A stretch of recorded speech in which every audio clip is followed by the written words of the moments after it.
you doing? This is Don Shanahan of EveryMovieHasALesson.com, and welcome back for another edition of the Movie Classroom, an interactive whiteboard version of one of my film reviews.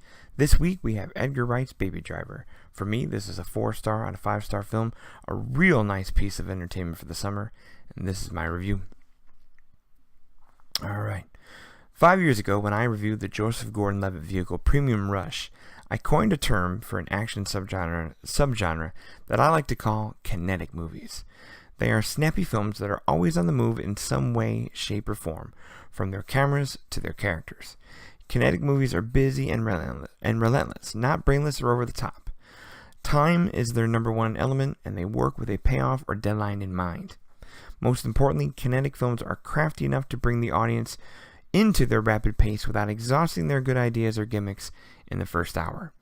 These aren't Chatty Cathy movies, these aren't slow boilers. This is a get up and go and never stop kind of film.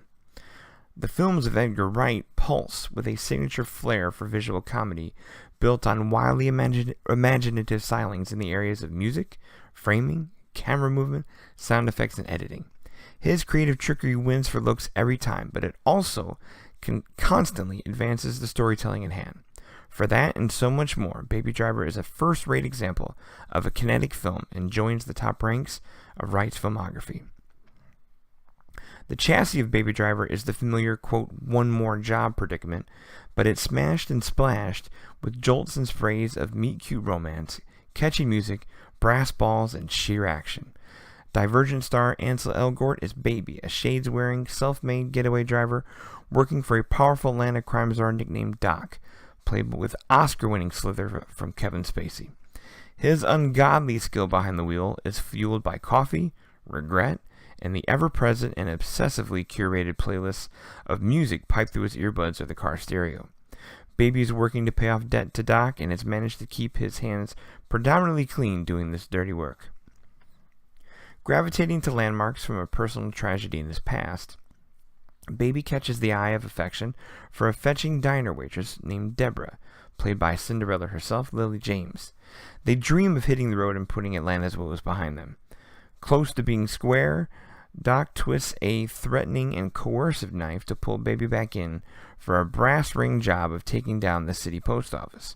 The heist pairs Baby with 3 of Doc's more unsavory prior crew hires, namely the Madcap Bats, played by a riotous Jamie Foxx, and the dangerous husband-wife team of Buddy and Darling, played by John Hamm and Isa Gonzalez.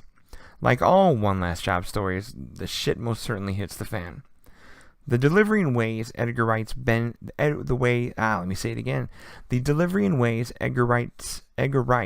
tropes are the beauty of this film. He's playing pinball with gestures in his most mature film to date, surpassing the teeny bopper video game hijinks of Scott Pilgrim vs. the World and the imported man-child shenanigans of the Cornetto trilogy.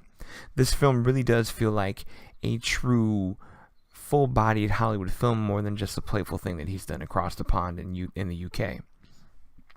Throwing back to the sizzle of the pulpy 1970s, you've seen heist films, car chases, sarcastic dialogue, and shootouts before, but not one steered with this kind of manic energy and arranged with this level of musical riff.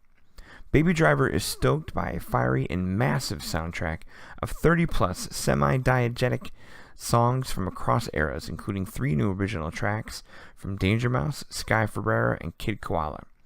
Packed with deep cuts from obscure artists and a shot or two from the top shelf of Barry White and Queen, the infusion of these songs into the film's action and settings is a layer of folly all its own, and pure genius from musical editor Bradley Farmer and longtime Wright consultant Kirsten Lane.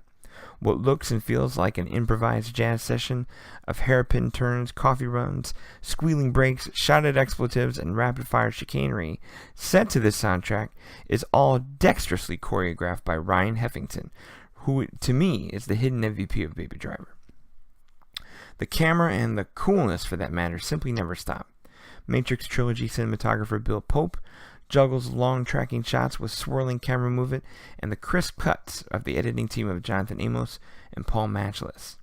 On the streets, the work of the stunt team headed by longtime driver, first-time coordinator Robert Nagel dazzles with every gear shift. As the kids would say, every stitch of this film is cool as fuck.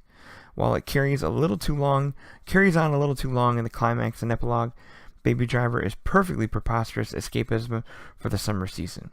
Come and bow at the altar of Edgar Wright, as so many have before you and before me, really. That's my full take of Baby Driver. I like to end my movie reviews as a teacher would, with life lessons, and to me I have 4. Lesson number 1 is, and this is more of a selfish one for myself, but you can never be too good of a driver. Mark this writer down as one of those meatheads that watches a movie like Baby Driver, Smokey and the Bandit, Days of Thunder, or any entry of the Fast and Furious series, and finds himself quickening his road rage and pushing harder on the accelerator when he's driving home. For me, you can never be good enough as a driver, so there's always room for more skill behind the wheel. Add the quote of, "Was he slow?" to your list of driving movie catchphrases from a film like this. Lesson number 2 permeates a little more coolness. Wearing sunglasses will always make you cool. I don't care who you are. Sunglasses make you instantly 100% cooler than you were without them. Always have them on hand and go ahead and wear them indoors. Fuck decorum. Lesson number 3, find a song with your name in it. This lesson kind of stems from a cute little challenge that blooms from the Baby and Deborah romance, where Baby always kind of tries to compliment Deborah with songs he's heard with the words Deborah in it. And kind of it's honestly kind of a slick little move in terms of conversational things to it. So I'll say it like this: an unintentionally personalized song can add a little dash of character and even fate to oneself. So my advice: head over to Song Database Search, maybe Lyric Finder now, and look up your name in a song and find a little something where you can be like, hey, this one's mine. Lesson number 4, the last one, more goes towards the crime saga and angle of this film, and that would be the stomach and the spine for crime. Baby may not be the one pulling triggers, but he has grown to find the numbness and capacity to look the other way, take the money, and become good at what he does. The guy could be delivering pizzas, but he's kind of stuck doing this. But the jobs and the talents of what he does has rubbed off on him, where essentially he hides a criminal streak that can be provoked, and there's a good chance, when you kind of step out of the film, that we all have one just like him somewhere inside of us. Not all of us maybe are going to, be a wheelman in some kind of heist film, but there are laws I think all of us are willing to bend and even break just because of our own spine and stomach a little bit. One way or another, that is my full review of Baby Driver, life lessons and all. Thank you for listening to this piece. Thank you for subscribing to this YouTube channel if you have. Follow my work on everymoviehasLesson.com. Look me up on Facebook, YouTube, Twitter, and etc., all with that title. Thank you very much, and I'll see you soon.